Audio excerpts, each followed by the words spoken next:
Cabelos merecem atenção. E hoje é o Dia Nacional dos Carecas. Pois é, será que é dos carecas que elas gostam mais?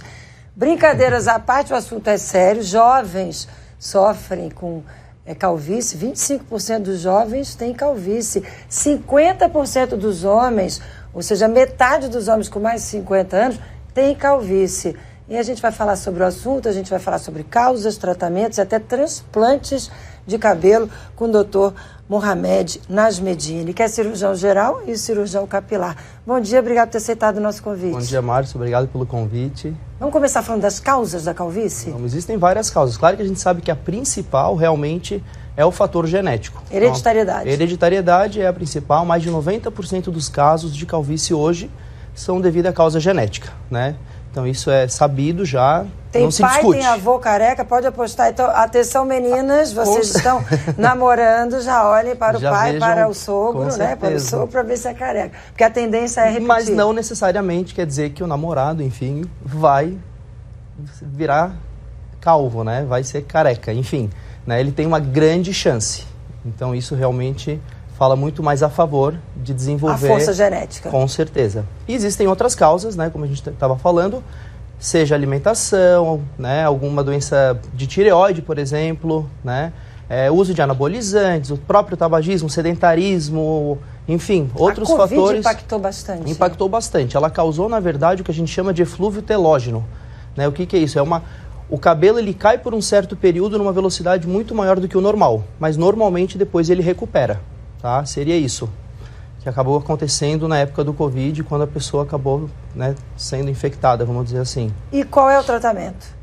Basicamente, hoje a gente tenta o tratamento clínico, né? Quanto o paciente mais jovem ele é, a gente tenta fazer um tratamento clínico, né, baseado em medicações, seja ela oral ou tópica de passar no cabelo, para tentar postergar o máximo possível essa queda, esse grau de calvície, para ele não avançar, né? Então a gente acaba utilizando medicações para bloquear e para fortalecer o fio.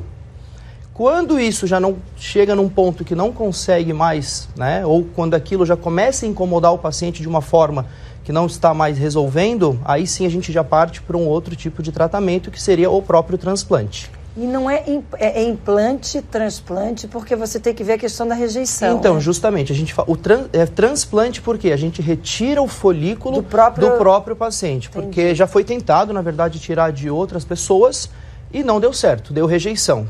Né? O implante, quando se fala implante, é quando se tira um cabelo artificial. E aí é pior ainda. Né? Aí é pior ainda, o risco de rejeição é muito maior e também a questão de ser artificial, né? Não tem a naturalidade que um transplante capilar feito da própria pessoa tem. E o transplante funciona como? Tira normalmente da base da nuca, Normalmente né? se tira da área que a gente chama de área doadora, que são as laterais e a parte onde posterior. A gente tem mais cabelo.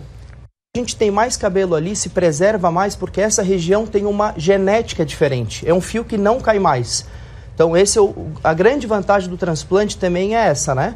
É tu fazer um transplante e esse fio não cai mais depois.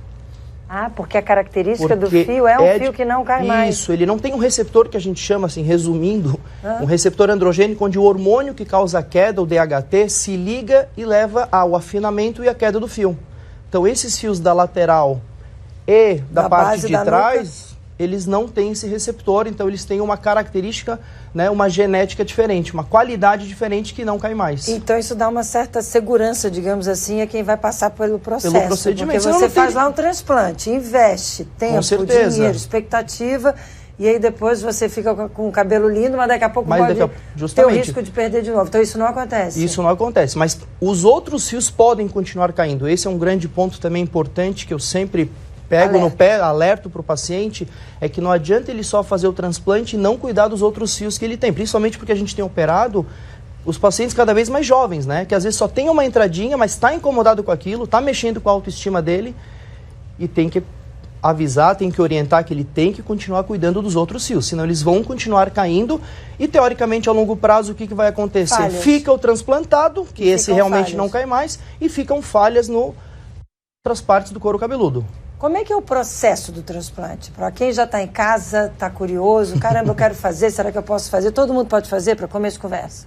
Teoricamente, sim, né? Claro que tem que avaliar o grau de calvície, a área doadora, essa relação dela, quantos folículos a gente necessitaria para cobrir uma região, né? Então a gente tem que ver se o paciente tem aquilo suficiente. Hoje, na verdade, a gente já consegue extrair pelos de outras partes do corpo, como a gente tem feito, de barba, de tórax, como a gente fez agora essa semana que passou. Então a gente acaba, né, tendo outras opções para fazer essa complementação, que a gente fala, né? Então a gente sempre dá um jeito, como se diz. Então outras partes então, a do corpo todo mundo pode fazer? Teoricamente sim. Claro que uma avaliação prévia com um cirurgião é necessária para se ter essa certeza, né? Mas já aconteceu de ter que contraindicar o procedimento, porque realmente o grau de calvície do paciente era muito alto, muito grande, um grau 7, que é o maior de todos, e a área doadora dele não teria de outras partes do corpo para conseguir fazer essa cobertura necessária. E aí não vale a pena fazer. Aí não vale a pena fazer. Realmente a gente conversa melhor e fala, ó, no teu caso, infelizmente, não vai ser possível. Assume. Tem que ser, né? E seja feliz. Justamente. Tá, então viu a base de doação, a área doadora. Tá, depois. Então o que a gente faz? Começamos com a extração dos folículos, né? Dói? Normalmente não dói, porque a gente faz com anestesia no local, né? O paciente recebe medicação também para dor. Após essa extração feita, são feitas as incisões, como se chama os furinhos, né? Os buraquinhos para colocar o folículo, e depois então é feita a implantação. Não são 3 etapas. Planta, literalmente. Literalmente planta o fiozinho, né? E então é um processo relativamente demorado, leva de 6 a 8 horas, né? A gente faz isso tudo, claro, num dia só. 6 a 8 horas? Isso anestesia... é uma média de tempo. Com anestesia local, a gente também hoje tem o serviço de anestesiologista, que também pode fazer o acompanhamento e ter uma sedação um pouquinho mais profunda, ter uma sedação, né, ter uma anestesia um pouquinho mais forte, vamos dizer assim. Para o paciente realmente dorme do início ao fim.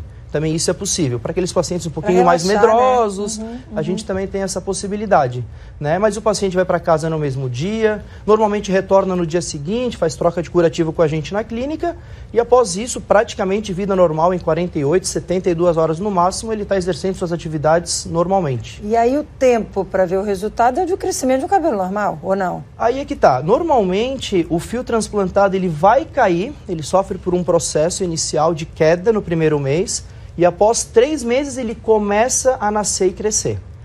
Tá? Então o processo mesmo, o resultado, ele se dá por volta de 12 a 18 meses. Nossa. É um processo lento, demorado. Tem que ter paciência. Tem que ter paciência, justamente. E os resultados a princípio? São ótimos, naturais, são muito bons. Né? A questão do fio a fio, que a gente chama hoje a técnica atual, né? Que antigamente se fazia o corte, que a gente chamava de fute. Hoje a FUE é o fio a fio. Então causa muito mais, dá muito mais naturalidade ao aspecto, né, ao resultado do transplante. Agora, doutor Mohamed, isso tudo que o senhor falou vale para as mulheres também? Pode ser feito em mulheres também.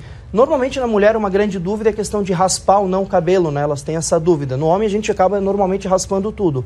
Na mulher a gente só raspa o quadrante atrás, na parte da nuca, para poder fazer a extração. Depois a gente, normalmente mulher, qual é a queixa dela? É testa muito longa, né? Entrada, então a gente não precisa estar raspando o resto do cabelo. Preenche só aquela falha. Preenche só a região que realmente está necessitada e que está sem ou com pouco cabelo. Mas o procedimento é o mesmo? É o mesmo, basicamente. Aí, tá bom. No Dia Nacional dos Carecas, a gente trouxe aqui muitas informações. Ô, Gabriel, a gente tem mensagens para a gente dividir aqui com o TEP? Porque eu pedi mensagem, então estão chegando novas mensagens. Deixa eu ver, não tem nenhuma mensagem nova do que eu já coloquei aqui? A gente recebeu várias mensagens dos carecas bem felizes, tá? Bem assumidos, autoestima lá em cima, todo mundo muito bem resolvido com a sua calvície. Isso é que importa. Isso que importa, a autoestima está bem. Então tá bom, doutor, obrigada, viu? Obrigada pelas informações, obrigada pela participação. Imagina, sempre um prazer recebê-lo. Quando precisar. Até uma próxima oportunidade. Bom dia também.